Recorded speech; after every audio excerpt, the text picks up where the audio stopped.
Baahubali the epic మొన్న శుక్రవారం October 31న theatres release అయింది. 2 రోజుల ముందు అమెరికాలో ప్రీమియర్స్ పడ్డాయి, ఒక రోజు ముందు ఇండియాలో ప్రీమియర్స్ పడ్డాయి. ఇక రిలీజ్ రోజు అంటే ఈ సినిమా గురించి అందరికీ తెలుసు, తెలియని వాళ్ళ కోసం ఏంటంటే 10 ఏళ్ల క్రితం 2015లో బాహుబలి పార్ట్ 1 వచ్చినప్పుడు మొట్టమొదటి పాన్ ఇండియా సినిమా, ఇండియా మొత్తం మన తెలుగు సినిమా సత్తా చాటిన సినిమా. ఆ తర్వాత 2 ఏళ్లకు బాహుబలి పార్ట్ 2 అది ఇక 2,000 కోట్లు కలెక్ట్ చేసి ఇప్పటివరకు ఆ రికార్డు చెక్కు చెదరకుండా ఉంది.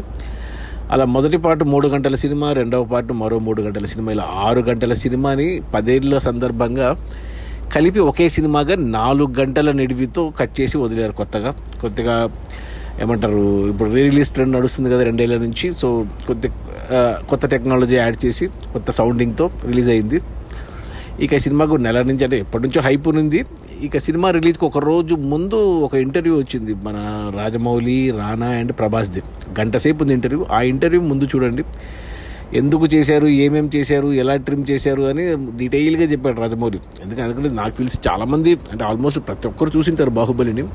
థియేటర్లో చూడకపోయినా టీవీలో, మా టీవీలో ఎన్నోసార్లు చూశాను నేను కూడా పార్ట్ 1. ఇలా ఇక ఎక్స్పీరియన్స్ ఎలా ఉంది అని చెప్తే ఎన్నిసార్లు చూసినా కానీ నాకు కొత్తగా చూసినట్టు అనిపించింది. నాకు ఎస్పెషల్లీ అంటే 4 గంటల సినిమాలో మొదటి గంట మాత్రం మళ్ళీ నాకు చాలా హై ఇచ్చింది సినిమా. నాకు 2 పార్ట్స్లో నాకు పార్ట్ 1లో ఫస్ట్ హాఫ్ చాలా ఇష్టం, ఎన్నిసార్లు చూసింటాను ఫస్ట్ హాఫ్. ఇక్కడ కూడా ఫస్ట్ హాఫ్ అలాగే పెట్టారు, ఎక్కడ ఏం కట్ చేయలేదు. ఏమంటే మెయిన్ మన తమన్నా లవ్ ఎపిసోడ్ మొత్తం ట్రిమ్ చేసేసారు, అంటే ఎపిసోడ్ లేపేశారు మొత్తం. అదొక్కటే ఫస్ట్ హాఫ్లో. అంటే ఒక కొత్త సీన్ కూడా యాడ్ చేశారు. అంటే కొత్త సీన్ అంటే అప్పుడే తీసిన షాట్ అప్పుడు డిలీట్ చేశారు. అది మన నాజర్ది, మన డబ్బింగ్ కూడా చెప్పించారు అనమాట. అందుకు అలా తెలిసింది. అదొక్క సీన్ ఉంది, బాగుంది అది. అంటే ఇంకా ఆ ఫస్ట్ 1 అవర్ తర్వాత ఎక్సైట్మెంట్ తగ్గిపోయింది. ఎప్పుడైతే ఇక కాలకయ్య ఫైట్ ఉందో సెకండ్ హాఫ్, ఫస్ట్ పార్ట్లో ఉన్న సెకండ్ హాఫ్ మొత్తాన్ని ఆ యుద్ధాన్ని కూడా ట్రిమ్ చేసి 1.5 గంటలో ఫస్ట్ హాఫ్ అయిపోయింది. అంటే ఫస్ట్ పార్ట్ 1.5 గంటలో కుదించేశారు. ఇక మిగతా 2 గంటల సినిమా, 2 గంటల 15 నిమిషాల సినిమా, అంటే మొత్తం 4 గంటల సినిమాలో సెకండ్ హాఫ్ని ఎక్కువ పెట్టుకున్నారు. సెకండ్ పార్ట్ ఎక్కువ పెట్టుకున్నారు. సో సేమ్ అదే, మనం పార్ట్ 1 చూసి పార్ట్ 2 చూసిన వాళ్ళకు ఎక్కడ ఏమి తేడా ఏం తెలియదు. బట్ ఎవరైనా పార్ట్ 1 చూడకుండా పార్ట్ 2 చూడకుండా డైరెక్ట్ ఇది చూస్తే వాళ్ళకు కొంచెం కథ ఎక్కడో అర్థం కాకపోయి ఉండొచ్చేమో అనిపిస్తుంది నాకు అలా.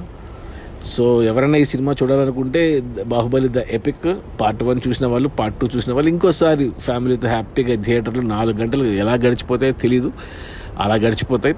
ఎవరైనా ఈ బాహుబలిని చూడకపోయింటే పొరపాటున ఒకసారి బాహుబలి 1 చూసి 2 చూసి మళ్ళీ ఇది చూడడం బెటర్.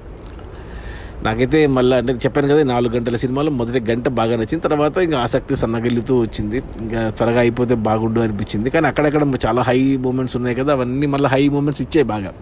బట్ మొదటి గంట మాత్రం చాలా బాగా ఎంజాయ్ చేశాను నేను. సో రాజమౌళి మన ఇండియా అంటే మన తెలుగు సినిమానే కాదు, ఇండియన్ సినిమానే మలుపు తిప్పిన సినిమా బాహుబలి పార్ట్ 1, పార్ట్ 2, ఇప్పుడు ద ఎపిక్. ఈ ఇన్స్పిరేషన్తో ఫ్యూచర్లో ఇప్పుడు కేజీఎఫ్ పార్ట్ 1, పార్ట్ 2 కలిపి కేజీఎఫ్ ఎపిక్ రావచ్చు, పుష్ప 1, పుష్ప 2 కలిపి పుష్ప ద ఎపిక్ రావచ్చు. సో ఇంక సరికొత్తగా దారులు తెరిచాడు మళ్ళీ రాజమౌళి, మంచి పని చేశాడు. సో అది ఈ బాహుబలి ద ఎపిక్. ఖచ్చితంగా థియేటర్లో వీలైతే ఐమాక్స్లో చూడండి. ఇంకా రేటింగ్ అంటారా అంటే అప్పట్లో బాహుబలి 1కి 2కి అప్పట్లో ఈ యూట్యూబ్లు ఈ రివ్యూలు లేవు కాబట్టి అప్పట్లో రేటింగ్ ఇవ్వలేదు, కాబట్టి ఇప్పుడైతే ఇవ్వాలి. ఈ బాహుబలి ద ఎపిక్కి నా రేటింగ్ వచ్చి 4 out of 5. అంటే 5 out of 5 కూడా ఇవ్వచ్చు, కానీ there is scope for improvement, కాబట్టి 4 out of 5 the Baahubali the epic. Just enjoy the movie అంతే.